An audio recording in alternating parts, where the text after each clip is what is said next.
You're listening to the Limitless Broadcasting Network.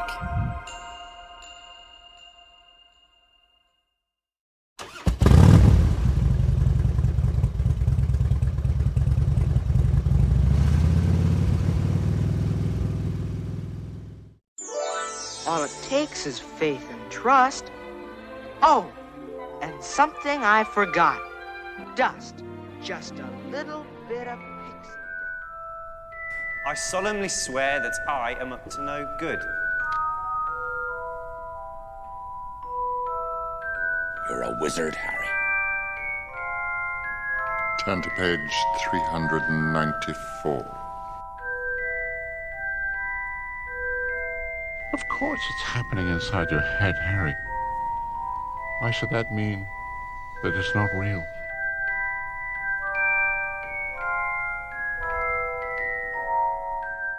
Welcome, Pixie Dusters. We're your favorite hosts. I'm Sammy. And I'm Ashley. Welcome to the Pixie Dust Twins podcast featuring Dan. What up, butt? Did you just say what up, butt? He definitely said what up, but We are produced by Limitless Broadcasting, and I'm just going to keep moving on. This episode. Yeah, thank goodness. Yes, finally. Yeah. She did the last episode with no coffee. I'm actually rather impressed. Wait, say that again? I was just saying, I'm telling our viewers that you did the last episode without coffee. I'm rather impressed. Thank you. At least I impressed someone around here. Yeah. Sammy's just, we are not amused. That's because she's had to deal with my crap for 20-some years. She knows what to expect. I do. She really does. Yes. She really does. Poor girl. Mm-hmm. Maybe it's a good thing we don't live near each other, so you can't tell Brett all of these things. Mm-hmm. I know. I need to just sit down with him and be like, so let me tell you about Ashley. That's the true test of love right there. I have so many things to share with you. Well, we had our first, not argument, but we had our first, he looked behind me. He's like, we're going to have to talk about your clutter at some point. And I just looked at him because I do have a couple clutter spots in my apartment, which is normal for me. And I just looked at him like, excuse me. He's like, well, you have a lot of clutter on certain surfaces that could be used for different things. I'm like, but I don't use them for different things. And I looked at him, I'm like, then we're going to have to talk about your clutter because you're just as bad as me. It was an interesting conversation. We had a very it was like the first transparent conversation about that sort of stuff we've had. Oh my goodness. Because there's some other stuff we still haven't even touched base on yet. But I can tell you guys off air. I don't want to say it on air. Right. That we need to at some point. But it's just it made me laugh. But anywho, we're talking Goblet of Fire, which kind of goes along with annoying people because we have a lot of people annoying people in this book. True. Yeah. Maybe that's why I like this one so much. There's a lot of people bickering and being annoying. Yeah. The fifth one is more whiny. The fifth one is annoying. I'm not annoyed by this book. Yeah, I like this. This is actually one of my favorites. Of the books, it's not my favorite, but of the movies, it's definitely my favorite.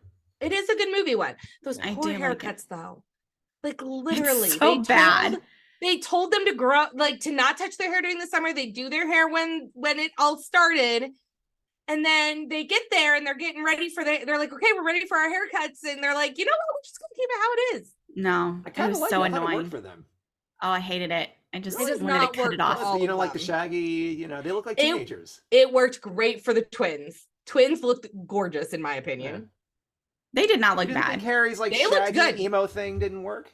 You didn't like that? I've never thought Harry's cute. I've never. Yeah. I thought it was working for him. Ron looks. I just need a little shorter. Looks so.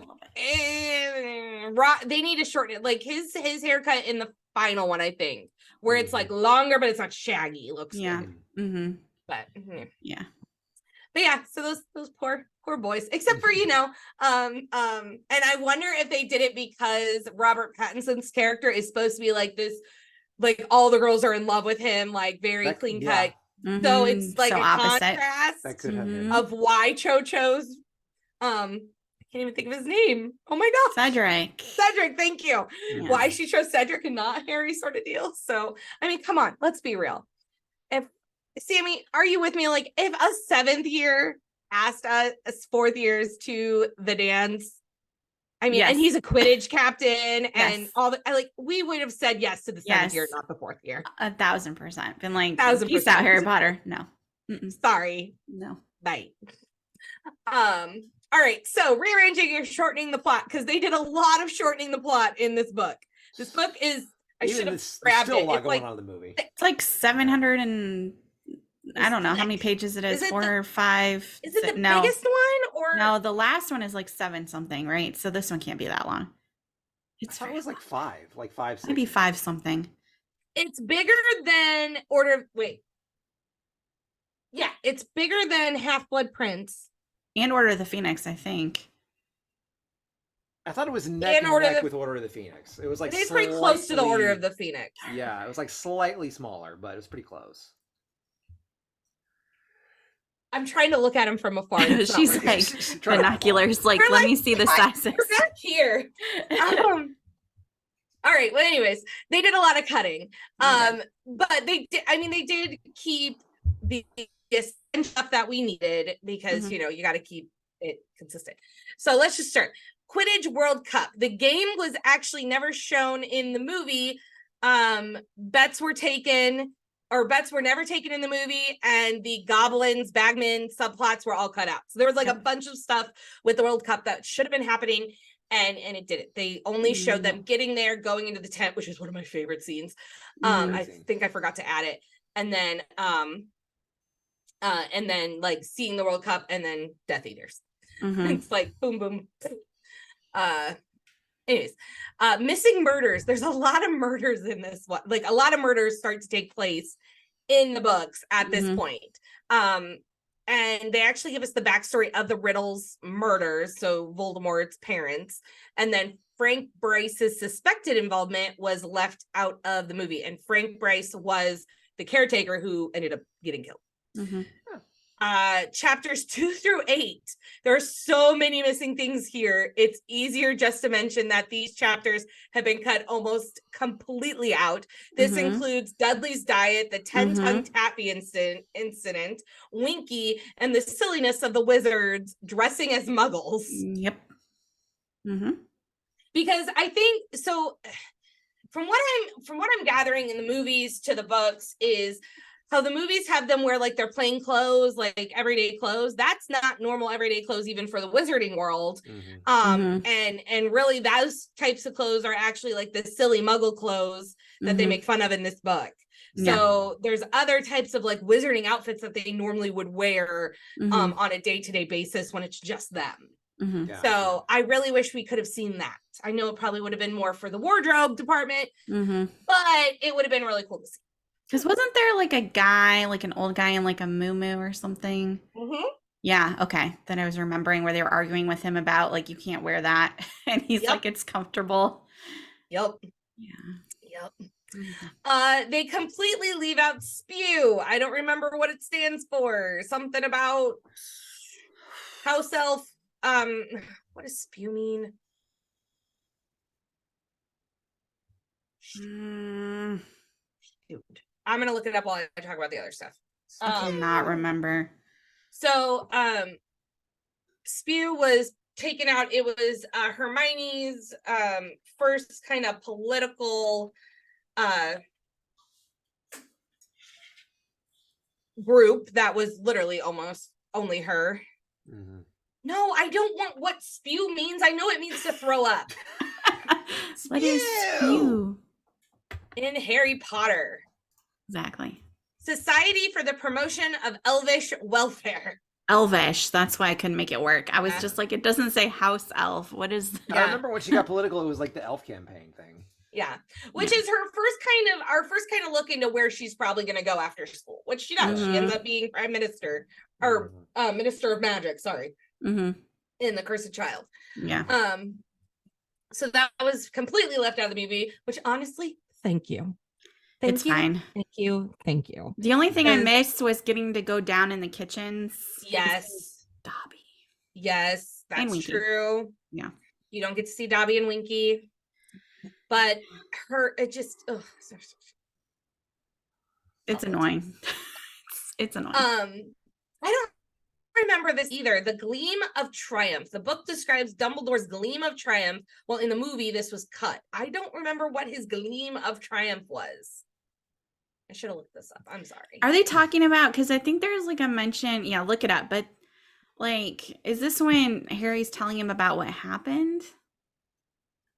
Because there's like a bit where Harry's like, he almost looks like happy about it, but then when he looks back, Dumbledore just looks like sad and old again. But I don't know if that's what they're talking about. I don't know. What is... Sounds kind of familiar.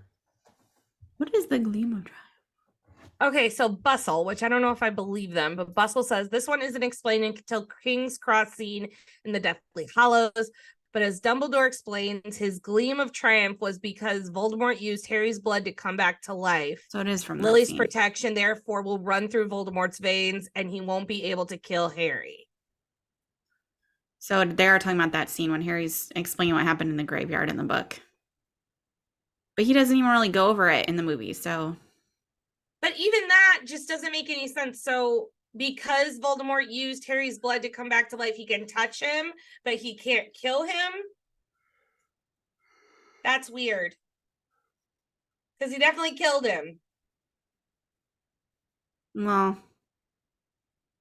Is that, I mean, does that explain part of how he came back after he killed him? I think so, with the whole love protection thing. Yeah. I mean, that's how I would rationalize it. So another spot says Albus Dumbledore understood the finer points of magic, and talking about like the blood, him using Harry's blood brought us to the end with Harry Potter and the Deathly Hallows. I don't know. Maybe the protection of it kills the Horcrux, but it doesn't kill Harry, so he has the chance of coming back and destroying Voldemort. Because he had a choice. He could get on the train and stay dead and go be with his family, or he could have gone back to life and fight Voldemort. So I'm wondering if what that means. I'll do more research as we get to the Deathly Hallows. Yeah. I wonder if this means that because he used Harry's blood, when he Avada Kedavra'd Harry in the Deathly Hallows, it only killed the Horcrux himself inside of Harry, but it can't kill like Harry. And that's why Harry was able to come back. And he was actually alive. It was just all happening in his head. Right. That's my guess. But we'll try to get into the finer points of that when it actually happens. Exactly. Because Dan's brain looks like it's hurting. No, it's not even that. I'm trying to think like if it were me writing it, like, is that how I would sort of come up with? But it did say like something about Harry's blood was in Voldemort too, or did I miss something? Did I misunderstand something? Yeah, like Voldemort, like Harry's blood is running through Voldemort's veins. Because that's how he came back to life in this one. So it links him, so he can't kill him? Right. But then like how, because I feel like that would somehow affect Voldemort and his ability to die as well. Oh, that's a good point. Like I feel like that would play a part in that. We will have to do a little bit more research. I would say so before we get there. Because that would confuse me. Like if I were writing this, my first thought would be, okay, killing the Horcrux, Harry survives because of the love protection, yada, yada, yada. That's how my first thought would be to rationalize it, but I couldn't get past the idea that, well, if they shared blood, how was Voldemort able to die and Harry not able to die? Is it just because he's just so evil? Well, I wonder if... So, okay, this is my thought in my head. Right. I'm wondering if because Voldemort has Harry's blood running through his veins, he was able to kill his Horcrux and keep Harry alive, like, and Harry comes back because it's only killing his Horcrux. And then maybe but because he has Harry's blood running through his veins, the only person who can kill Voldemort is Harry. It's Harry himself. But or Voldemort is going to kill Harry. Like the final battle has to be them too. But I have a question. Well, in the book, he dies completely differently in the book, though. Like Harry doesn't. Well, yes, Harry doesn't kill him, right? Which that makes sense because if it's like saying he basically just killed himself. Yeah, it's a rebounded spell, so Harry didn't actually kill him. So maybe that's how he could die because he killed himself. Yeah. Yeah, maybe. Oh my goodness. That makes oh sense my to- that gosh. would make sense to me. Can we I need just a went. lifeline. what Can I'm I saying, pull I mean, JK? like, Can we there's a pull lot of, JK like, into this? You know, I honestly wonder how much JK, time we he- need you for our last episode. Please come and speak to this. I can just picture just standing in front of a whiteboard, just okay, trying to draw connections here. Okay, this is this. That's what I would do. I'd be like, I don't know what I'm doing. Oh boy. Maybe there's an interview or something somewhere that We're gonna explains this. need to look into this a little bit, I think. Oh gosh. All right. Well, that's the Gleam of Triumph. Apparently it is talked about Okay. first in the Goblet of Fire and not just at the end. Yes. There you go. Draco the Ferret. Mm-hmm. In the book, Draco is turned into a ferret by Mad-Eye Moody before the unforgivable curses lesson. In the movie, it's after Harry and Ron quarrel, so it's just at a different point. Yeah. But I will say it was very satisfying when he turns Draco into a ferret because I feel like it puts him in his place It did. for the first time ever. It did. Yes. It was kind of fantastic. Because even like as a Draco lover, I'm like, thank you. He needed it. Can you please just put him in his place? Uh-huh. Yeah. Oh my goodness. Blast-ended Shroots. The movie never mentions the blast-ended Shroots. I don't remember the blast-ended Shroots. I don't know. Apparently I think it's one of the magical creatures. Yeah, it's in Hagrid's class, but we don't ever really see anything to do with that. Yeah. So Nope. That's why. Missing or misplaced characters. The Dursley characters and the Tong Toffee scene were left out of the film, so we don't even see the Dursleys in this film. Mm-hmm. Ludo Bagman, he's left out of the film entirely. Dobby and Winky is left out. And then Beatrix and Dumbledore, each school is actually depicted as a co-educational in the books, but in the movies, they're gender specific. Mm-hmm. So that I thought was interesting.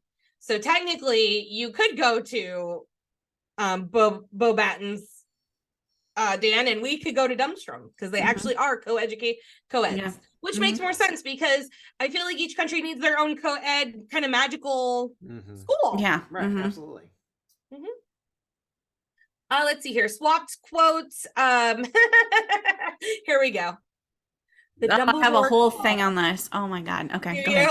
Yes. In the book, Dumbledore calmly asks Harry if he put his name in the Goblet of Fire. Yet in the movie, we see Dumbledore grabbing and yelling. Let's talk about it when we get to mine because I literally have an entire thing on this. Do we need to skip to it and talk about it now, or no? We can wait. It's fine. Okay.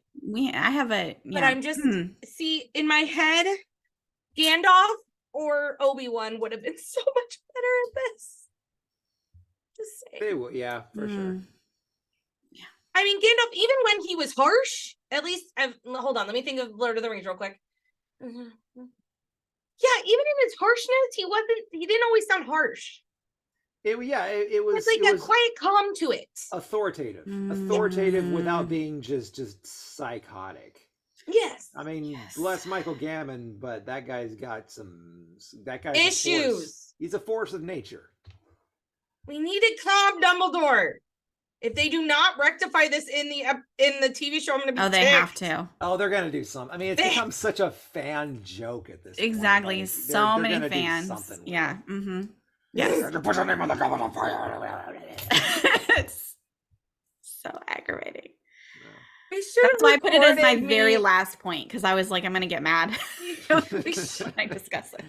You should have recorded me reacting to that Dumbledore video you sent me. I was almost gonna say funny. Like you got to roll record on this, but Oh, okay. Gillyweed dilemma. Without Dobby in the movie, Neville has to tell Harry about Gillyweed. So originally Dobby does it, which makes a lot more sense because who else could get in and out of the cupboard at Snape's? Yes, Neville. Neville ain't gonna steal from Snape. Neville is afraid of him. Yes, there's no Neville way. would never. So Dobby was actually the one to help with that, and that would make more sense. Let's see here. Secrets that make the hair curl. In the book, Rita Skeeter tells Hermione she knows things about Ludo Bagman that would make her hair curl. But in the movie, Moody says the same line to Draco about his father. So it just, I don't remember the significance of Ludo Bagman. I really should have read the book when I had time. I mean, he just does all the announcements and kind of helps run the tournament. Oh, that's right. And then he tries to help Harry cheat the whole time. And Harry's basically like, are you telling other people these secrets? And Ludo's like, well, no. And then Harry's like, well, I don't want your help. Like, so Ludo was actually the one giving him the secrets, and in the movie it was like Hagrid and them. He was trying to, but Harry really wasn't talking to him. So he still got it from like Hagrid and all them. But Ludo was trying to just basically be like, I'll tell you everything. And Harry's like, you can just get away from me. No. Yeah. Dragons are the first clue. Dragons are misunderstood creatures. Right. Except for that Horntail. He's a white git. Sorry. Changes in scenery. Feeling pink Hermione. The book has Hermione in a blue dress at the Yule Ball, while in the movie she's wearing a pink dress. It's Sleeping Beauty all over again. Make it pink. Make it blue. Should have been blue. I loved her dress in the Yule Ball in the book because I love blue. I hate pink. She was very pretty though in the pink dress. Oh, she was gorgeous. I just still hated the pink. Myrtle's mischief. Here we go. Book, Harry was very careful and covered up Moaning Myrtle's glasses while he was bathing in the prefect's bathroom. In the movie, she was very forward in her attempts to look down in the water. That was not right, guys, who made the movie. Very wrong. Very wrong indeed.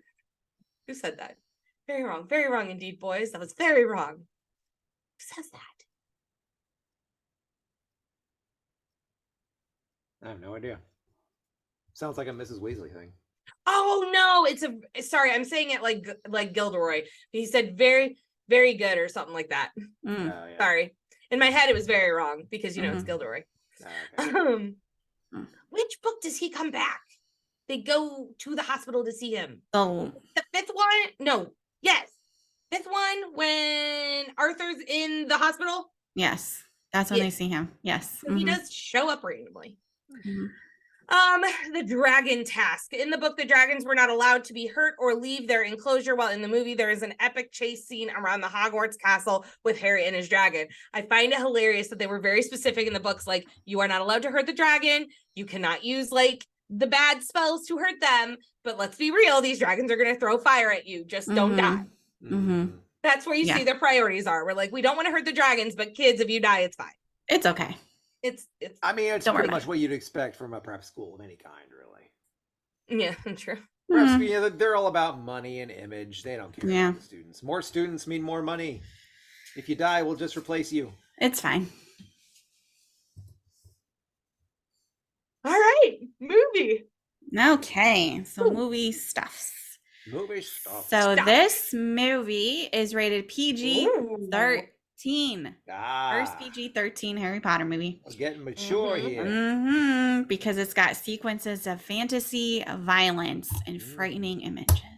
Weren't those same ones on the last movie? Yeah, not as intense though.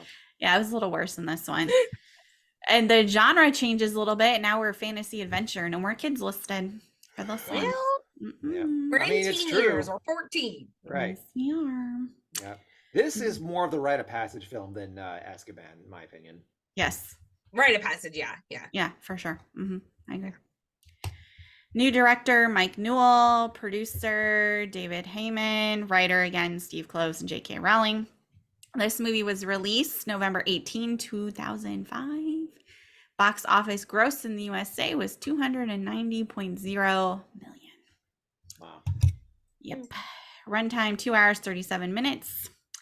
And we got an 88% ratings from the critics on Rotten Tomatoes, 74% from the audience, and a 7.7 out of 10 on IMDb. So. Well, we were angry. They changed it. There were things that I can, agree with. Yes. So, new characters. We've got Mad Eye Moody, and as Robbie likes to call him, One-Eyed Murdoch, because he can't remember his name, and I just die laughing every time he does that. That works. But he's Mad Eye Moody. We got Cedric Diggory, played by everybody's favorite vampire, Sparkly vampire, Robert Pattinson. Robert Pattinson. We get to see Amos, Cedric's father, and he's doesn't have a great big part, but he has a very, very, very significant scene in this movie. So, weird. Ooh. And then we got Barty Crouch Jr., Barty Crouch Sr., Cho, and the one, the only Lord Voldemort is like actually him. Yeah. Finally not as Played by Ralph. It's actually Rafe. I looked this up. Rafe?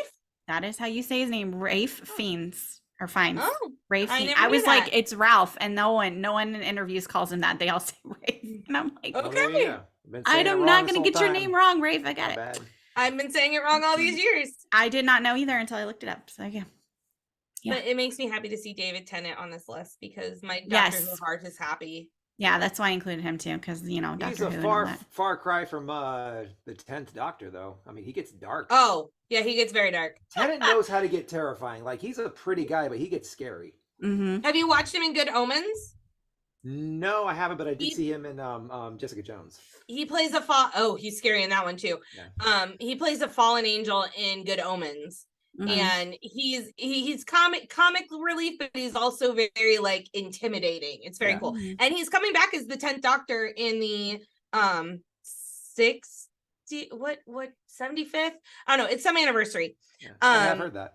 And he's going to be in like 3 episodes on Disney Plus. Doctor Who is coming to Disney Plus. I'm so excited. Okay. Yeah, I did see excited. I get to start my Doctor Who nerddom again.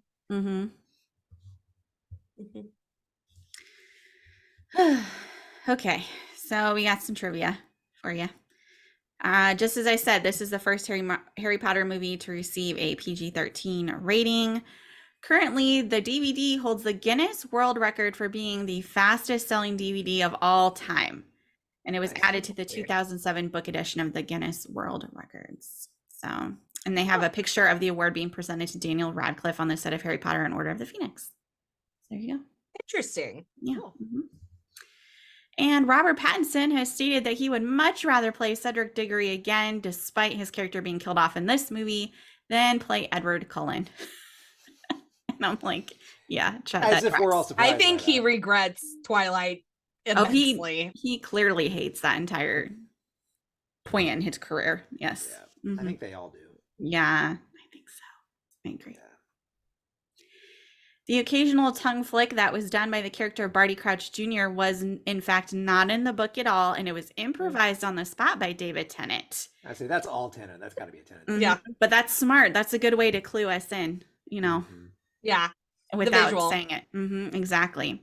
So Brendan Gleeson then added the quirk to a few of his scenes to hint at the Crouch Moody substitution. In fact, after the second task, when Moody and Crouch Sr. are talking, Crouch's reaction to seeing Moody do this suggests that he starts to suspect something about Moody's true identity. And then immediately after, Moody takes a sip of the polyjuice potion just in case. So, yeah, there you go. Well, and then he dies.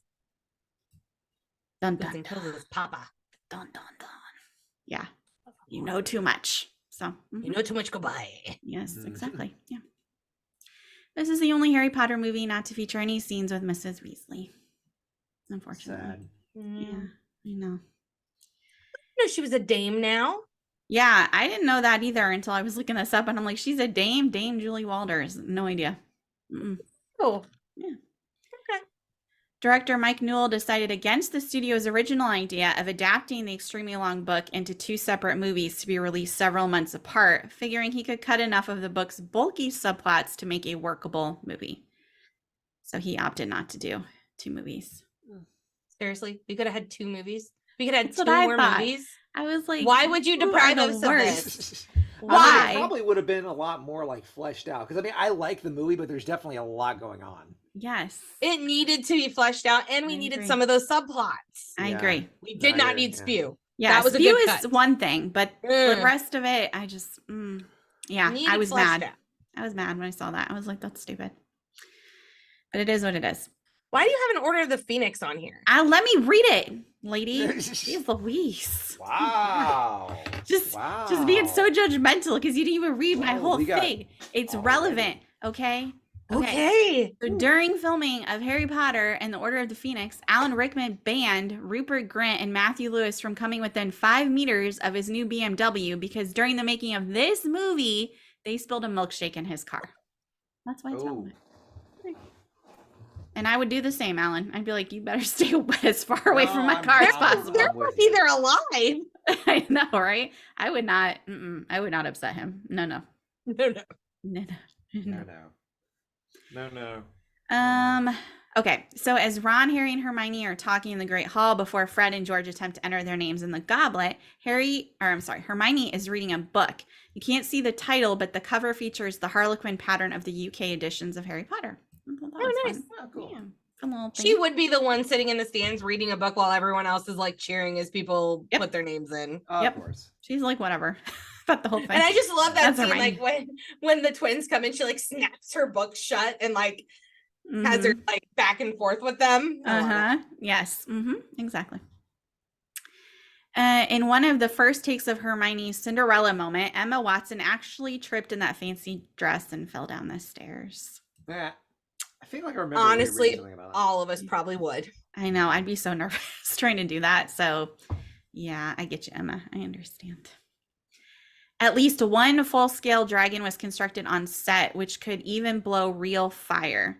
And the Nice. dragon was created partially from the basilisk puppet seen in Chamber of Secrets. Nice. Yeah, I thought that was cool. Love it. The underwater scenes. Oh boy.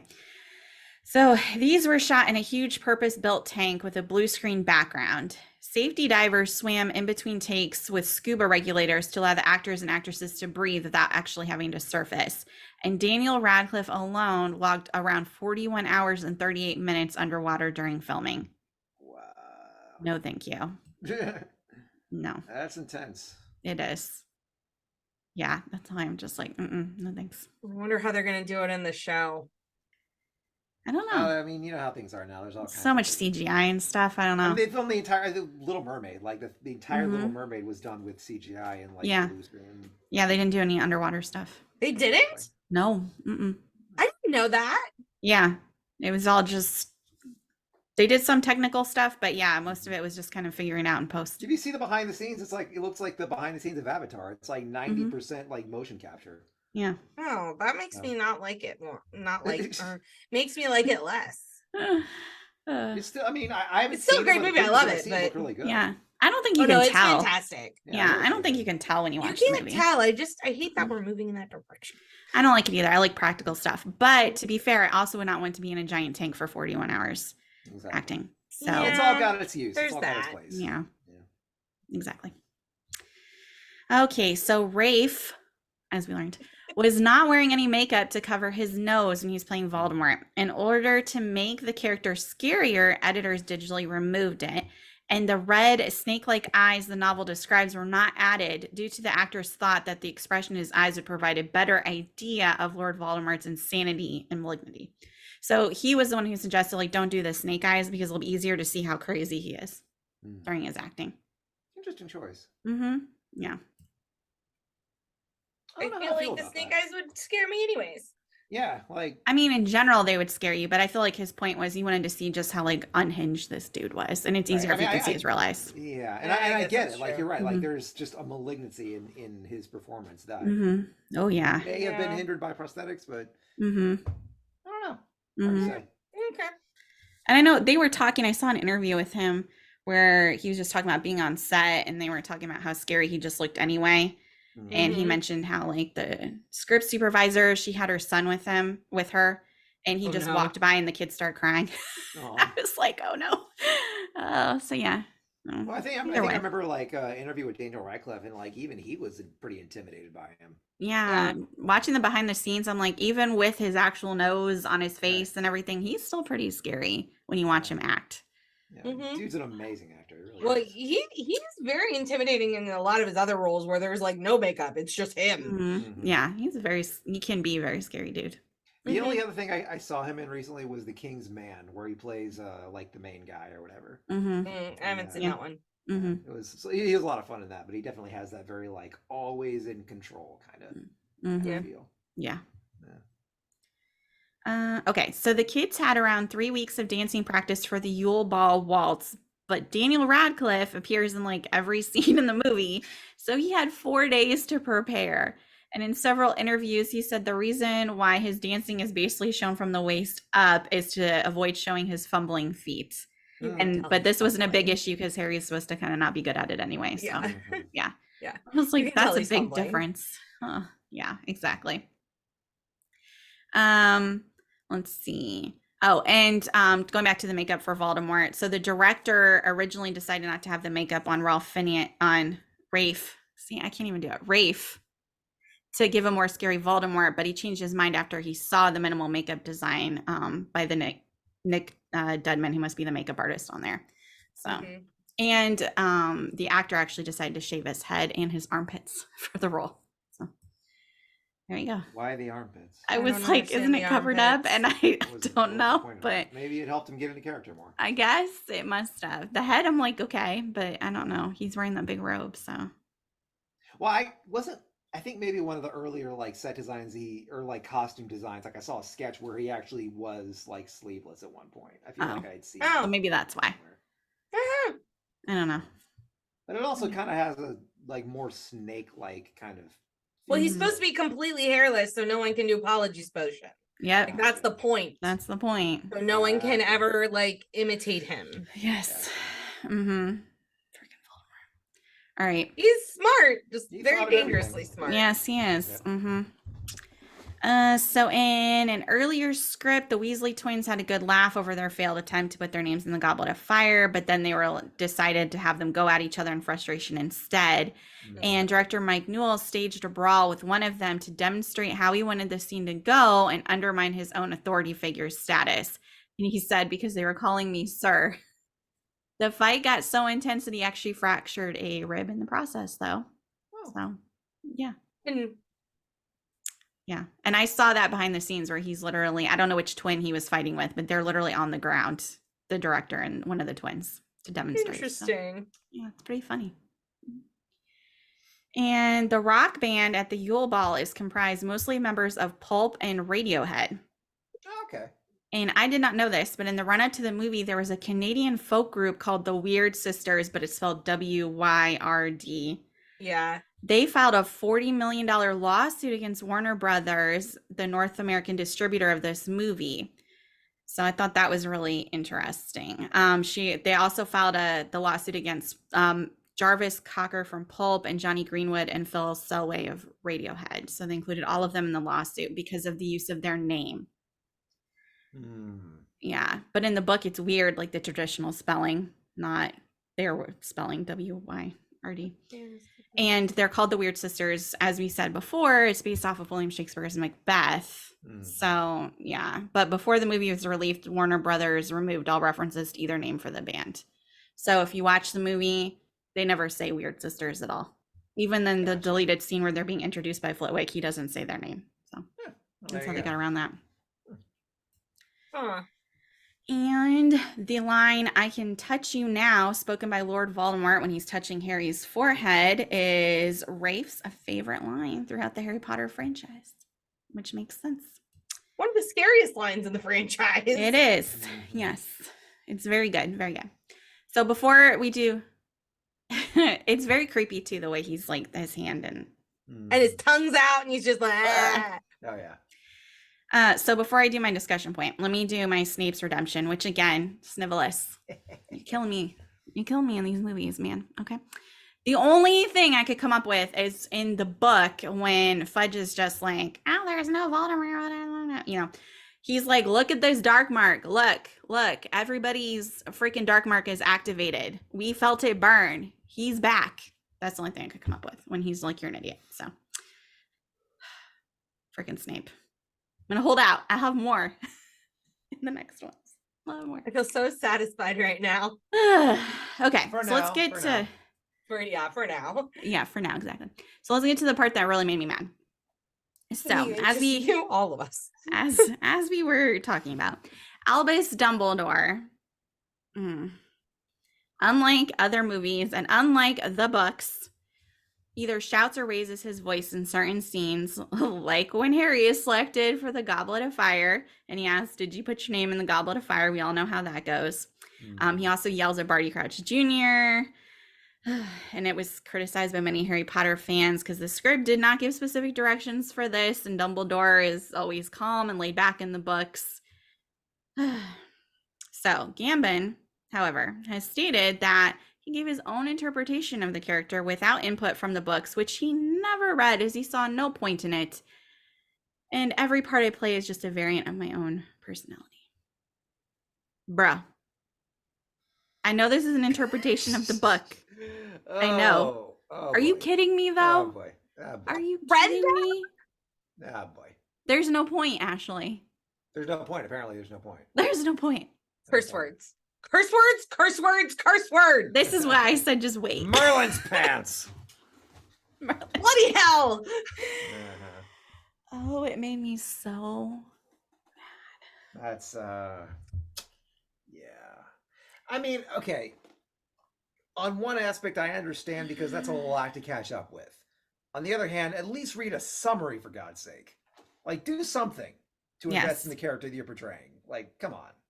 Just read the book that you're about to film. That's all you gotta do. Or just like Every look 2 for your years, name. all you gotta do is read a book. Dumbledore. Okay. Skip. Here's another Dumbledore part. Like, come on, bro.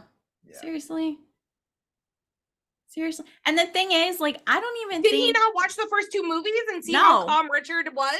No, I don't think Apparently. he cared about any of it. No. No. Who casted him? Like, and I don't think he constantly, like, I was trying to, when I was rewatching these, I was trying to be like open-minded, you know, with the interpretation, all that. And I was like, okay, there are some times when I don't think he's a terrible Dumbledore. But then when this comes up every time, it just makes me so like angry. Just, it like overshadows his performance. And that's his fault. Like his entire legacy as Dumbledore. I feel like this one moment was so defining to all of us that it just ruins anything else that he did that was not on this level. When he's not calm. No, go ahead, Dan. Sorry. No, I was saying maybe ruined is a strong word, but it cast a big shadow over it. There we go. Yeah. Okay, my thing is when he's not calm, when he raises, so when anybody raises their voice at somebody in anger, when I hear that, it means number one, I don't trust you. I need you to tell me the truth. 2, there's an honesty issue. There's a communication. Like it means that there's an issue, that there is no trust. Yes. Dumbledore fully trusts Harry in all of the books. Right. He trusts his instincts. He trusts what he's doing. He believes in everything he's saying. He like, honestly, I think Dumbledore also knows how to like get into people's brains. Let's be honest. Oh, for sure. Yeah. And he knows how to block it. Like, I bet he's the only person that Snape couldn't get his, like, figure out his thoughts. And Dumbledore is a very much like an all-knowing character. It's maybe not all-knowing, but he is very well knowing of all the things going on. So when he comes in saying, Harry, did you put your name in the goblet of fire? That's him saying, number one, I don't know what's going on. Number 2, I don't trust Harry at this moment in time. And I don't have a number 3, but the fact that it just is wrong. Right. I agree with you. Yeah. It also shows knows that this is about to happen. Yeah. Well, it also shows that if something like what you're saying about somebody raising their voice, it shows a lack of control. It's one thing to raise your voice to try to get your point across, you know, to try to like establish like if things actually are getting out of hand and you need to raise your voice for sure volume's sake. That's one thing. But if you're raising your voice in anger, that shows me that you're losing control of your own emotions. You know, and that's very much not within Dumbledore's character. Like the only time we ever saw him, Harris raise his voice was when he goes silence in the first one, and that was just because it was necessary because there was chaos. Yes. It was first or second. I can't remember which one it was, but you know what I mean. Yes. The only time he ever raised his voice. Right. And he automatically goes silence, and then he goes down immediately, like, right back, immediately, right to the calm. Take your students back to the common room. Professors, follow me to the dungeon. Like, which is so calm. Exactly what you're saying. Like he is in control of the situation and what is happening around him. What is this? Right. What is this? Like even not even just the scene of him running down and raising his voice at Harry, but just even how he says Harry's name when he gets it from the goblet. He's like Harry, he like Harry Potter. Harry Potter. Yes. And he yells it. He doesn't even say it, he just yells it. And I'm just like, no. No. Is Ian McClellan still around? Oh, yeah. This just, it upset me so much. I'm just around? like, Is he passed? why? No, he's still around. Yeah, as far as I know. How old are you? 84. Dang it. Too old to do. I don't know all who the they're going to series. get in this series, but no. please, could you just do not make your interpretations like this, friend, whoever you are. Whoever they cast, they're probably going to require to actually like read the books or know the books at least. Yeah, I'm going to need you to not be like, there's no point in it. No. Right. There is a point. There's a reason why there's a book. Mm-hmm. I just... So I don't know if I told you guys this. I lost my voice the day after we did our episodes 2 weeks ago. Oh, really? I'm afraid I'm going to lose my voice again. I don't feel it this time, but I remember doing the episodes 2 weeks ago, and I felt it. And now with this, I'm starting to feel it again. You know why? It's because you were so rude about my whole Snape thing. I know. I was re-listening. It was your punishment. I was re-listening to episodes and I was like cringing on myself. I'm like, oh, what did I do? Why did I say that? It's because we just like to argue, but it's okay. We do. Yeah. It's okay. Okay. Can we move past this? Yes. I could rant about it forever. And there's no ending to this complaint. Yes. There is no end. But there is a whole endless world of memes. And as you can see, none of us put Dumbledore in this book or in the movie as one of our favorites. He will no longer be on my list for the rest of the series. Sadly. It's because of this scene. Like, we will get into it as we continue on, where I don't think he's terrible, but I have such a hard time after this. The only time I can even think of him being like calm and collected in the rest of these movies is in the scene where he's dead and it's all in his head. Wow. So I don't know, Dan. I like you is when you're dead. I don't know where you went with it, but my first thought was like when he falls off the tower. No. Wow, like that's terrible. Wow. Like, even to a guy like me, that's cold. When he's dead. Not what I meant. The King's Cross scene when he's dead and he's talking to Harry. I feel like we got it. I feel like you should have started with the particular wording. I think you should have started with at King's Cross, not when I mean, when you're dead, you're pretty calm, but you know. I should have.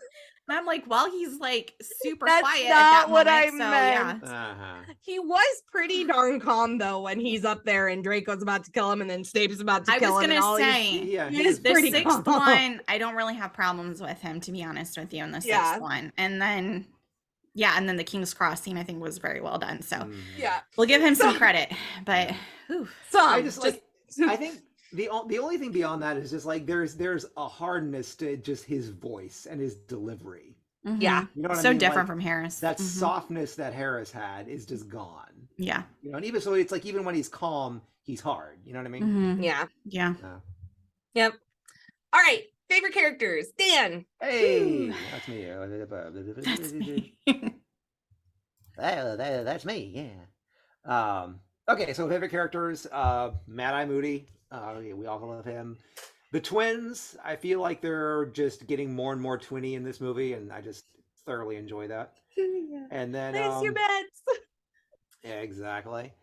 And then the Igor Kargarov.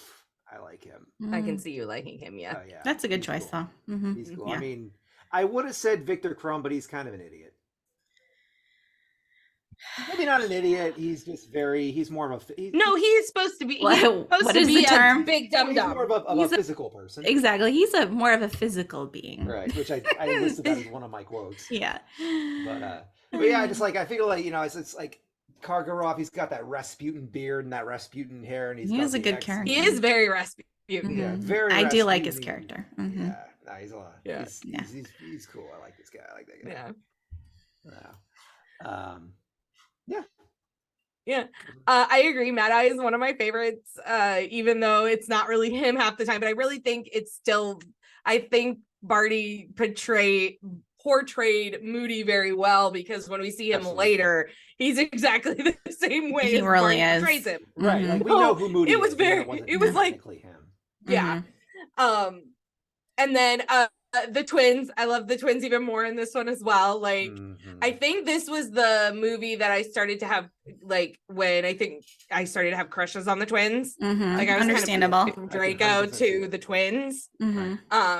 because they're cheeky and they're fun, and just like how George gets is it Angela or Angelina? Angelina, yeah. Angelina, how he gets Angelina's attention and takes her to the ball, sort of deal. Yeah. So good.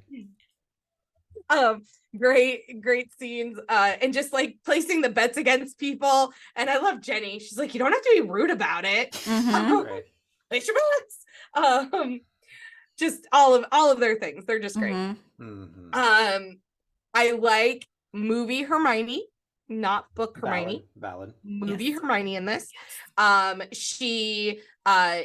She's very like, I love seeing her kind of come out of her shell even more. Like, I have some of my favorite quotes of hers about her being a girl and Ron and all the things, but her taking charge of her own life and not just waiting around for the boys, saying yes to Crumb, just being very like being there for Harry, and just, I don't know, she's just coming out She's of her establishing shell. her own agency. Yes, and it's so cool to watch. And then I love Hagrid in this movie. He's just so awkward. Yeah. He's in love with this giant woman. And he just loves stricken little adolescent. The little teen coming out of Hagrid is just really, really fun. But when Sammy, I totally agree with your big bold statement that you're about to tell us about. Yeah, go for it. So Hermione, again, this is movie Hermione for all the same reasons you said. I just love her. I think her character development was much better than in the book. Yeah. This is probably the only time I will say Harry, we shall see. But I did put Harry on here only because he does do pretty well being his age and being forced to be part of this stupid tournament, which is crazy dangerous. And he doesn't even know half the spells or what he's doing because he's so young. And then just the whole mermaid scene where he literally tries to save everybody when, come on, realistically, no one's going to drown. It's fine, Harry. But in his mind, he just has to make sure everyone is okay. And I thought that was really nice. And that's deep into Harry's character. Right? Yeah. So I'm like, Harry's going to get on my nerves a lot in the next one. So I'm going to go ahead and include him now when he still has the fighting chance. Fair enough. You know? Well, I mean, what would you do? Like, if you, so going like, okay, just for example, Sammy, our old trio, you, me, and Logan. If this was happening and it was you and Logan down there, I would want to rescue both of you because you are both my people. I agree. You're both my people. So it's like, I would want, like, same thing with us three. Like, I would want to rescue both of you. I agree. And that I don't think they thought that one through very well for Harry. Yeah, he's gonna want to save everybody because that's him, and I agree with him. Who wants to leave anyone down there? You know. Well, and Cho was down there too. So not only are his two best friends down there, but his crush is down there. It's like, you just screwed Harry anyways. Like literally every person you could ever possibly exactly want to save. And he saved Fleur's sister too, and he didn't even know her. So I mean, yeah, good for you. Yeah. Harry. And I put in all caps, not Ron, for obvious reasons. Yeah. Wasn't that bad. He's worse in the book about it. Probably. It's on my nerves. Yeah, movie Ron was better than book Ron for sure. Yeah. But just the fact of like, if this has been your best friend since you started school, do you really don't trust him to say no, I didn't, like, out of all the things that have happened to you two since the first one with the Sorcerer's Stone and the Basilisk, like all these evil people coming after your best friend, and you really can't believe him that someone might be going after him again? Like, Ron, come on. And they're together so much. When does he think Harry came up with this plan? Harry? I feel like it's less about Harry out of all of them. Right. I don't know. I always felt it was like less about trust and more about jealousy. It was, like, honestly. Ron was getting tired of being Harry's goofy sidekick, which I don't blame him. I get that. Stop being goofy sidekick. Yeah. He did it to himself. Yeah, he did. In some ways he did. But yeah, just living in like the shadow of the boy who lived, you know, even though Harry's always been humble about it, he's never wanted this fame, he's never been prideful about it. Like, he has it. Whether he wants it or not, he has it. Yeah. And one way or another, it's always going to be like, here's the boy who lived. Oh, and here's that other guy. the boy who lives friend. Mm-hmm. You know, I think that kind of got to him a little bit. Yeah. Yeah. That's true. Hmm. And then Fred and George in the movie and in the books, but in the books they get even more fun stuff, Right, for you sure. know. And especially since we're missing like Percy and all that, there's just so much good stuff constantly with him that is just hilarious. And I wish I'm we not could have seen I'm more. not a Percy fan. I'm not a Percy fan, but I'm a Percy fan in the way that Fred and George deal with Percy. I think is very Oh fun. yeah, those scenes are fun. Yes, that's what I'm talking about. Otherwise, I don't care about Percy. Okay, that's but what you to meant. watch Fred and George mess with him, hilarious. Love it. Percy was more of the like tight knit kind of right or no? I forget about Percy. Like That's fine. Percy was like in the first movie, he was the prefect. Prefects. I'm a prefect. Move. Perfect brother. Even in the last one, he's the perfect brother with the curly hair. Right. And by this one, he's working for the ministry. Okay. Yes. So With Barty he's Crouch. out of school. Yeah. Because he was head boy in Prisoner of Azkaban. He was it was That's his right. last year. So he's just a new kind of insufferable at this point. Oh, not new kind. He's always been insufferable. Right. I mean, like He's another insufferable. level of it. It's a like, new, it's a new level. It's because he gets in the next He's the one. hall monitor nobody likes. Yep. A little too much, enjoys that power a little too much. Yeah. Well, okay, you remember watching Chamber of Secrets, and Harry and Ron are Goyle and Crab, and they get stopped by like, what are you two doing down here sort of deal. It was that was Percy. That was Ron's brother. Okay. Yeah. Yep. Yeah. What was I gonna say? I don't remember. Never mind. Okay.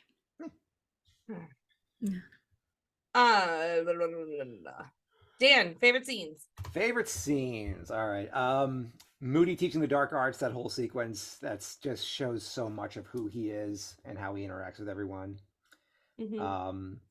Thoroughly enjoyed the mermaid challenge. Not so much the challenge itself, but just the whole atmosphere of it. And like I think like anytime I think of the Goblet of Fire, that's the scene my mind immediately goes to. And that just that whole feeling just defines the whole movie for me. You know, it's like the whole scene is just like a thunderstorm. So it gives you that same feeling. Yeah, that's what I like. What else? The entire ball scene, the entire sequence, and just all the teen angst that goes with it. And I think that's what I love so much about this movie is that with all the conspiracy stuff going on and Harry's visions and this life or death situation, they're still just teenagers doing normal teenage angsty things. You know, just being idiots and getting mad at each other and, you know, trying to figure life out. Like, I think that's what I love the most about, I mean, the whole series, but it really like this one kind of drives that home a lot more. So it's a lot of fun. What else? Anytime the twins appear and they just twin it out, that's what I call it. They're just twinning it up. Yeah. You know, the twins just being the twins. And then when the other schools come in and all the guys are just swooning over, you know, Fleur de la Cour while, you know, and the girls get all jealous and, oh, boys. And then, you know, Victor Crumb comes in and his whole crew and just all masculine and force of nature and they're swooning and then all the guys get jealous. Like, ha ha. You know, always fun. And then finally, probably one of the best scenes is Ron not exactly asking Fleur to the ball, but literally screaming it and then just freaking out and running away. Yep. It's like, what'd you do? Only thing I could have done. I ran away or something like that. So funny. But he didn't actually, he sort of screamed it. It was rather frightening, actually. So funny when Jenny says that. I'm just like, oh no. That was like Jenny's best line in the movie. Yeah. Oh no. Oh no. I'm just picturing it happening. Like Ron just like his whole face just like blubbering up and just, would you like to go to the boat with me, Flo? And then just leaves. Right. Oh, so funny. Yeah. Oh goodness.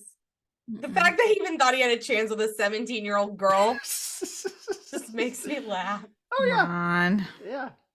I mean, he shot his shot, to be fair. He know? did. I mean, He shot it bad. he shot it way off the far end of everything, but he shot Into it. space, yes. Into space. Mm-hmm. He definitely shot it though.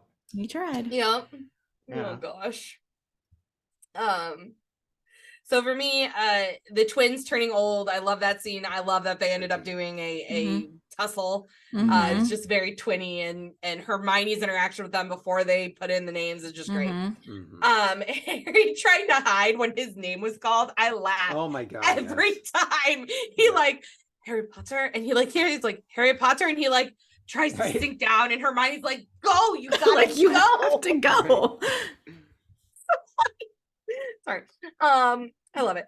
Let's see here. Hermione walking down that Cinderella moment. Every girl wants that Cinderella moment, and like why? Like all of us girls are like wanting to live her life right then. Yes. Walking down the castle steps to a hunk. Maybe not Victor Crumb, but a hunk of some sort. Yes. And then I enjoyed the dragon challenge. I think it's just funny to watch a dragon toss Harry Potter around. Wow. It's just kind of fun. That's nice. Okay. It's a violent thought, but all right. It is a bit. No, But... he doesn't kill him. He just just beats him up a little bit. It's fine. You know. a little bit. Yeah. Just abuses him a little bit. It's all good. Enjoy it. It's fine. It's fine. Sadist. But I think it what I like about them showing Harry struggle is just showing how much he should not be in this competition. That's like we so don't true. see how anybody else does it because we don't want to think that they're struggling. They want us to think they're 7th years, they got this. It might take a little bit of time because they're strategizing, but literally Harry has no strategy. He is a 14-year-old boy running into a Hungarian horntail arena. Exactly. The fact he didn't die was a miracle. That'd be the equivalent of Hermione. Yeah. You're wand, Harry. Your wand. Yes. Freaking Harry. Moody even told you how to do it, dude. What are you doing? Horntail blasting fire at you. Do you really think you'll remember what you're supposed to be doing? I would remember. I need my he's just stupid trying not wand. to die. I mean, at that point, you're just in like flight or fight or whatever mode, you know. Yeah. Don't kill me. Yeah. That'd be the equivalent of like throwing a middle schooler into a bullfighting ring in our world. You're like, all right, kid, don't die. Good luck. Later. Bye. Oh goodness. But and then the flight scene is really cool. Like that's not how it happens in the book, but the flight scene is really cool. It's just really cool to see like the castle and just give us the visual of everything. So I liked it. I feel like I'm missing a scene. Oh no, Sammy has it. Never mind. Go for it, Sammy. Okay, cool. So before I do my favorite scenes, one thing with the Moody teaching the dark arts, because we know it's Barty Crouch Jr., right? It's so interesting to me because the lesson is pretty freaking scary with that spider, whatever it is. But the way he illustrates it, though, it really hits home. And I'm just like, he's actually doing a really good job of explaining all of these curses. And it's just fascinating to me because he's a terrible person. But, you know, like teaching wise, he wasn't so bad. Yeah. He could have been a professor when Snape took over. Barty, you could have went the other way, bro. But you didn't. You chose your evil ways. So what are we going to do? Some of the villains, it could have been great heroes. I know. So we have Malfoy as a ferret. Very funny. Brilliant. Really enjoyed that entire bit. And then McGonagall running up and yelling at him. That's a student. Technically, it's a ferret. Dumbledore must have told you we do not use transfiguration to punish students. Might have mentioned it. Oh, it's just so funny the way she yells at him. I love that whole thing. Well, and it's kind of funny to think, like, when you figure out it's Barty, it's almost like he was probably a student at McGonagall. And for sure. Was like, it was almost like a student feeling like they were getting in trouble by his I never thought about that. That's so right. true. Yeah. That's so funny. Yeah. I'll come back to the second to one of these, but the ball scene, you know, obviously we went over that. It's just fun. And like you said, teenage angst and all that. It's a great time. Just loved it. Absolutely. Snape hits Ron and Harry on the back of their heads Best. when they're talking to Hermione, and I could watch that scene over and over again because it's so friggin' funny to me. That was the first scene I thought of when I was about to write stuff down, and I saw you had it. I'm like, dang it, she took it. Oh, because you know I love some Snape action. So yeah, and then especially the very last time when he stops and then he it's great. I wish we could have done that in school. There was a couple boys we could have had. Who deserved it, like, yes. I could see Mr. Smith, our old government teacher, doing that. Uh-huh. I mean, for crying out loud, he used to throw chalk at people, and he kind of tossed Eddie out of his desk. Yeah. And I think one time he had everybody leave the room because someone fell asleep. That was like a whole thing I think he did one time to a student. Yeah, that wasn't my class. No, but my I remember class the story. Remember the desk with no front legs? Mm-hmm. My class was the one where Eddie fell asleep, and he took it and he yanked it down, and Eddie goes tumbling out of it. It's so funny. Oh, Mr. Smith. Oh, goodness gracious. Mr.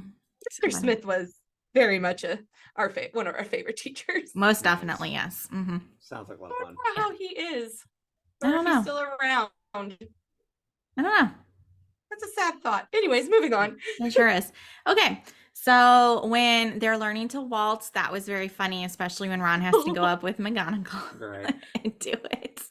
You're never going to let him forget this. Exactly. Yes. Never. Mm-hmm. Yes. And I know Dan has a quote from that that he will bring up. Oh, sorry. Which one? Yeah. Yeah. No, bad. we'll get there. And then Ron's dress robes, that scene just makes me die with the way he's just like opening it up, and then he's just like, this can't be for me, it must be for Ginny. And Ginny's just like, I don't think so, friend. That's ghastly. Oh, poor Ron. I'm sorry. I love Hermione's face when she tells him to. She has so much joy on her face. She's like, Ron, it's for you. They're dress robes. Yes. Dress robes. Oh, it's so funny. Laughing. It's so great. So funny. Yeah. I need to watch this today. I know I've watched it recently, but I think I'm gonna watch it. I know. Again. This is so fun. And then I put the graveyard scene, which is clearly horrific, but it's so well done. It's good. Very well And done. it just sets up Voldemort. It's such a short scene when you really think about it, but you get all these people that show up, and now we have confirmation about like Lucius and Crabbe and Goyle and all that in their lineage. And just he is so scary, Voldemort, when he finally comes back. It's just so well done. And then you just instantly are like, whoop. So some bad stuff is about to happen from here on out. Like this is it. Even in the book, you're we're just not like, dark. here we We're go. dark now. Yeah, it's not fun and games here no we more. go. Like it's serious now. Yeah, it's getting serious. Serious. Getting real up in Harry Potter. Oh my goodness. So yeah, the graveyard scene is just, I think they translated it very well to film too. I think they did a very good job in trying to set this scene. And I love that even if it's just a mirage, even if it's just the magic, it's his parents are still protecting him. Yeah. Even in the midst of all that. And that's like their guardian angels. And I think that's something that all of us kind of wonder, all of us want, is that are those loved ones that we've lost, are they still watching over us? And this book series, when it comes to that portion of it, kind of gives us all hope that there could be them as spirits still maybe watching over us, or depending on your religion and what you believe, could be in different spots watching over you. So it's I love that. And I love, even though his mom is gone, but the actress who plays her, and it's the same one through the whole series, I think the father changes at some point, but maybe he doesn't, I'm not positive, but she's always the one to say something. And just, even though she's only there for seconds, she is a powerful character in those moments when she does that. And when she like says, honey, it's okay, you can let go, we're here. And even though it's such a short moment, it's so powerful for any of us who either still have even if we still have our parents with us, or we lost a parent. It's just it gets me every time. It's so well done. And then that whole bit though with Cedric, and then he's just like, take my body back, and I'm just like, oh my god. And you think he's 17. My father. He's 17, and it's just and it's so bad in the, not bad like film wise or whatever, but when Harry gets back to the maze and no one knows what happened, they all just start cheering because they think, here's the champion, and he's falling apart. So upset. And the movie does a very good job. Daniel Radcliffe at that age, amazing job. But in the book, it just felt like even worse to me, because he just like, they keep talking about in the book how everyone keeps coming up and is like, okay, Harry, like you have to move. And he refuses. He's like, not until his father comes. No, I can't leave him. I said I'd bring him back to his dad. I can't leave him. And he's so insistent about it, because it's just, so overwhelming, and it's JK. Well, Killing me. and when when Cedric's, I'm gonna tear up. I cry every time that scene happens, and I'm gonna cry now. So intense. When his father comes up, and all you hear is my boy, but it's like that, like agonizing my boy. It's just so. It's like, okay, this is when these books take a transition where we're gonna start teaching our kids about the hard stuff. Right. Yes. That life is not always a long life. It is. It can be short. Things can happen. Yes. And it's such a powerful scene. Yes. But yeah, that's why I brought that actor up too, because he's not in this a whole lot, but that one scene defined his character, and it just it really gets you, the emotion that he had in that moment. I think Cho could have been a little bit more choked up in the movie. Well, I don't know. I feel like they didn't have her show the emotion that a teenage girl would have done if her boyfriend just died when she realized it. Yeah. Yeah. Could be, yeah, probably. I don't know. They probably just didn't want to take the focus away from the dad. That could be too. You know? Yeah. That was really just the heart-wrenching scene of that, or moment of that entire scene. True. Yeah. All right, favorite lines. Hey, fun stuff. I love this one. Oh yeah. This actually goes right in line with my favorite of the scenes that I had mentioned. So when Moody is teaching defenses against the dark arts, he turns around, does the thing on the chalk, whatever, and just being charismatic as always. You need to know what you're up against. You need to be prepared. As he's doing this, Seamus puts his gum on the thing. You need to find another place to put your chewing gum besides the underside of your desk, Mr. Finnegan. Classic. I love Finnegan's reaction too. He's like, he's got eyes in the back of his head, or something like that. Hear across, and then he throws the hear across the classroom. Yes. I forgot how funny that whole scene was. Like, that honestly, whole exchange. Yes. So good, so good. And then, which we've mentioned it already, but bringing it back into Malfoy is a ferret. Is that a student? Technically, it's a ferret. So funny. So good. I love this next one. Me too. I should have put the entire quote. It's on IMDb somewhere, but it's basically it's McGonagall just going off about not making the school look bad. And I will not have you portrayed as a bunch of babbling, bubbling band of baboons. I've seen that 5 times. And the twins. And they actually do it. Yeah, they do. It's so babbling, funny. Bubbling, babbling, bubbling, babbling, bubbling. It's so funny. I wonder how long it took them to get that. Oh, I can imagine. That's babbling, a bubbling, struggle. Babbling, bubbling, band up, babbling, babbling. See, now we're all going to try and do it. Yeah. This is a okay, good. You recognize the one. Yeah. Oh yeah. Yeah, it's from my favorite scene. Yes. Okay, yeah. Well, there you go. Right before. Exactly. But it's when the twins are about to put their names in the goblet, try to do the aging spell or whatever, and Hermione just, in Hermione true fashion, it's not going to work. Like, just her delivery is like, these boys have done this 100 times. You know how it's going to go in. You know how it's going to end. Don't say I didn't warn you for the 100th time. Like, exactly. Like, this has happened consistently throughout their time there. This is just one of a million times. Yeah, I love that whole thing because it's not going to work. What do you mean, Granger? She shoves her book closed. You see that? It's an age line. Dumbledore did it himself. Exactly. He's going to be tricked. And what they said, and that's why it's so brilliant or something, because it's so because it's simple. so dim-witted. So simple. So dim-witted, thank you. Dim-witted, All yes. of it dim-witted. Right. Which I can see the logic behind it. It's dumb logic, but I can see it. Dumbledore's not that dim-witted. Dumbledore knows their dim-wittedness. They've been around for 5 years. Right.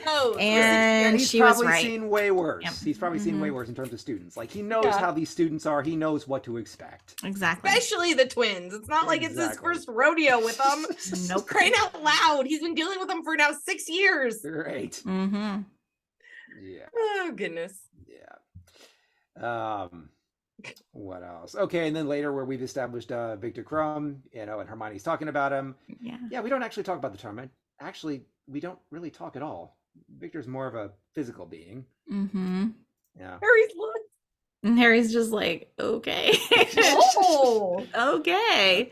And and later she he's talks not about like particularly loquacious. I he, just he mo- mean. he mostly just watches me study. It's kind of annoying, actually. And Yeah. then she switches the subject real quick about onto Harry. Right, So- right. Yeah, us studying. I doubt it. Mhm. Yeah, Oh goodness. yeah. So like I say, teens being teens. Yep. Mhm. Yeah, just that good old all around.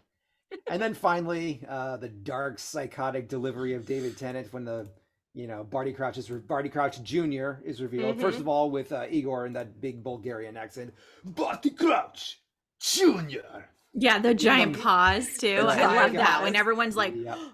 Like they look at the Junior. senior first. Right.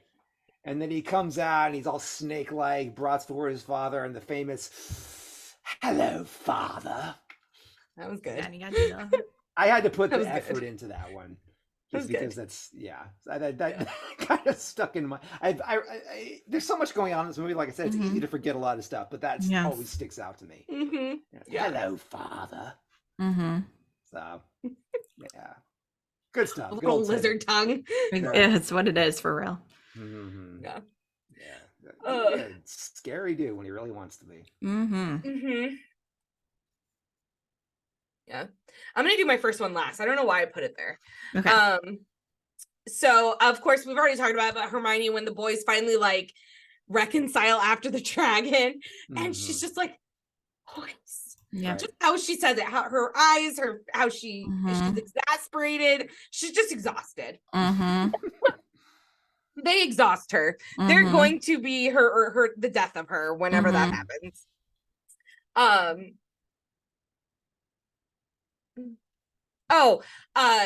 Sirius, when he has having the fire conversation with him, he says, and this is most of these are the book quotes again. If you want to know what a man's like, take a good look at how he treats his inferiors, not his equals. I don't remember who he's referring to on that, but I think he might have been referring to Kakarot. But yeah, there's that. I thought that was a really good, just informative line. Hermione gets sassy in this book, I forgot, with some people. And I believe she's saying Mad Eye Moody on this one. When you've put both of your eyes back in, you'll be able to see who's just arrived. I don't remember what that's for, but I thought it was interesting. Curiosity is not a sin, but we should exercise caution with our curiosity. Yes, indeed. That was Albus. I like that. Harry talking to Rita in the book. Yeah, you can have a word. Goodbye. And he walks away. Seamus. Oh, I love Seamus.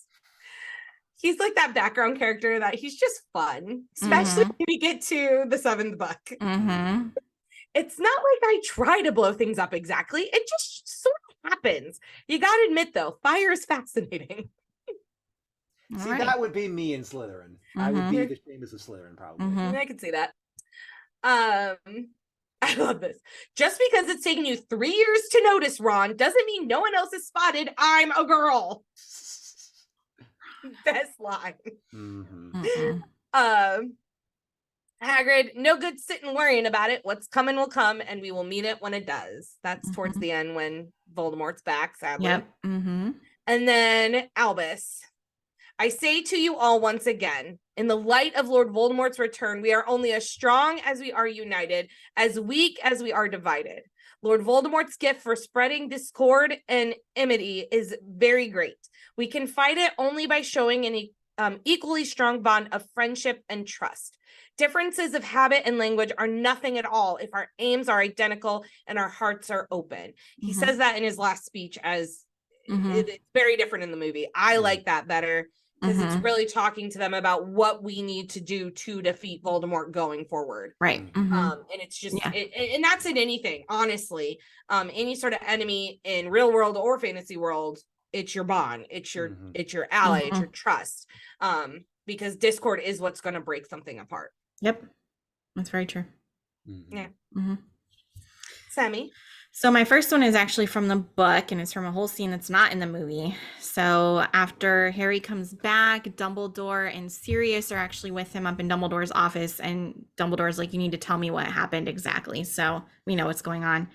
And of course, Harry's just like overwhelmed, and Dumbledore tells him numbing the pain for a while will make it worse when you finally feel it. And I'm just like, oh, that's so true. Maybe that's when Sirius's line comes out. I forgot Sirius was back, was in the office when Harry was there. I really can't remember, honestly, when that Sirius line came up. I really wish I could just tell my boyfriend to leave me alone for like 2 weeks so I can just read all these books at once. That's so funny. Oh my gosh. I always get distracted, like going to his place or him come to me. So it's like, I just need 2 weeks of me time and read. Yeah. I got you. And then the rest of these are more fun. So Neville in the movies, after he gives the gillyweed to Harry Potter, and we are not sure what's happening. Oh my God, I've killed Harry Potter. And that just makes me laugh. I'm like, poor Neville. He's already almost wanted to do it. It's hilarious. I just love the look on his face and everything. It's so funny. Yeah. And then, of course, we have Malfoy. My father will hear about this. Always a classic from Malfoy. Always a classic one, you know. It's not a Malfoy. He's not being Malfoy if he doesn't say it at least once in every movie. Exactly. Referencing in some way, shape, or form that his father will be involved. Yes. And then going back to Ron, I look like my great Aunt Tessie. I smell like my great Aunt Tessie. It's so funny. And then he tells him, murder me, Harry.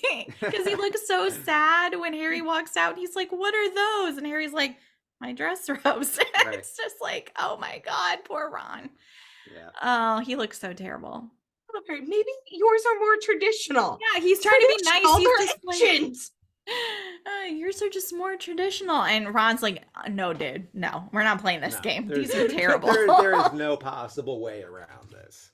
Oh, it's just so funny. It makes me laugh.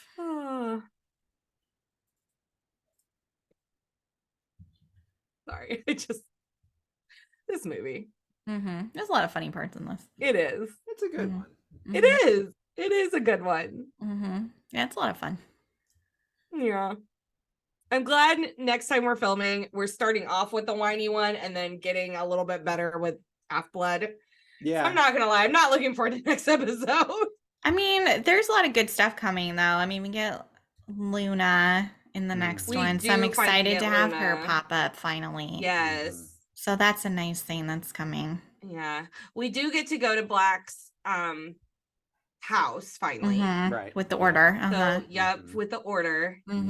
But we meet Tonks as well. Yes. We do meet Tonks. Yes. My crush. I'm curious to find out if in order, when like one of the scenes that always gets me and it just I love Molly Weasley up until this point and she infuriates me in this movie. In the movie, she's like trying to literally put Harry as this teenage boy who should not be involved in any of it and all the things. And that whole sequence, I can't remember if that's in the books or not. It is. It is. Okay. Yes, where she's like, he's just basically he's just a child, and Sirius is like, what are you talking about? He should be part of this. That isn't. He has to be part of this. He's literally a Horcrux. Yeah, but no, Molly gets outvoted and gets very mad in the book, if I recall correctly. Everybody's just like, well, we should probably talk to Harry about what's happening, and she does not think so. Yeah, Molly starts to get on my nerves because I understand she wants to protect him, but Molly, look around. Look at what's happening. We all know he's going after Harry. Would you rather him be in the dark and then ambush, or would you rather him know what's going on so he can prepare himself? He's already showed in the past 4 books that he can take care of him. Well, Hermione can take care of him. As long as he has Hermione, yes. Right. So, I mean, even in the book, they don't split up him and Ron. They don't split up him and Hermione. They split up him and Ron, and Hermione's still there. Yeah. Protect him. But yeah, I'm getting ahead of myself. Well, and don't forget, next book, we also get the best character, Dolores Umbridge. Oh, there's going to be so much fun stuff to talk about. Yeah, I honestly, I kept thinking about that. Like, okay, we get through the fun books and then we get the next one. Okay, we got the next one. Gotta deal with this chick. Umbridge. Freaking. And her pin. Yep, her pen and her little cat, little Manx cat. And the cat wall, and the pink. I just. And her little tea, a little cup of tea. It's like, she's so obnoxious. Oh my god. Not Harry. Fred and George are like perfection in this book, though. I really like him in the next one. Oh yeah. Like, no, they get her good. Thinking about the scene of them like trying to comfort the first year who had to do that, and so nice. Just like, oh, it's like girl love. Oh, like, but all of us. But one thing that annoys me that we don't do in the movie is they don't acknowledge the money that Harry gets at the end, and then he gives to the Weasley twins. They never bring that up in the movies. I don't remember him getting money. So the Triwizard Tournament comes with a reward, and he technically won, and he tries to give it to Cedric's parents, and they're like, no, we don't want it. And he's like, I don't want this. I have money. This is just stupid. And then he gives it to the twins because he knows they want to use it to do their start own their thing. business. Yes. And he's worried Molly's going to find out and hate him forever. So they never bring that up in the movie, like how the twins are able to start everything and all that. They don't acknowledge the money part. I forgot about that. Yeah. Yeah. Interesting. Very interesting. Okay. Well, we'll talk more about it next week. We sure will. So, Pixie Dusters, thank you so much for joining us for Harry Potter and the Goblet of Fire. I can't believe we're already halfway through the movies and over halfway through the books. We still got more to do after them. So we have a couple episodes after that we'll be doing. So don't worry. But definitely check out the other episodes. Come back next week as we talk about Harry Potter and his whiny year. I mean, Order of the Phoenix. See y'all real soon. Bye.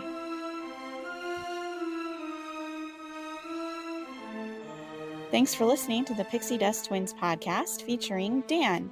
The show is written and produced by Ashley and Sammy, except for those manifestos, which are all written by Dan himself. Intro and audio editing by Sammy, logo created by Ashley. This show is produced as part of the Limitless Broadcasting Network. Make sure you check out all of our other shows and have a magical day.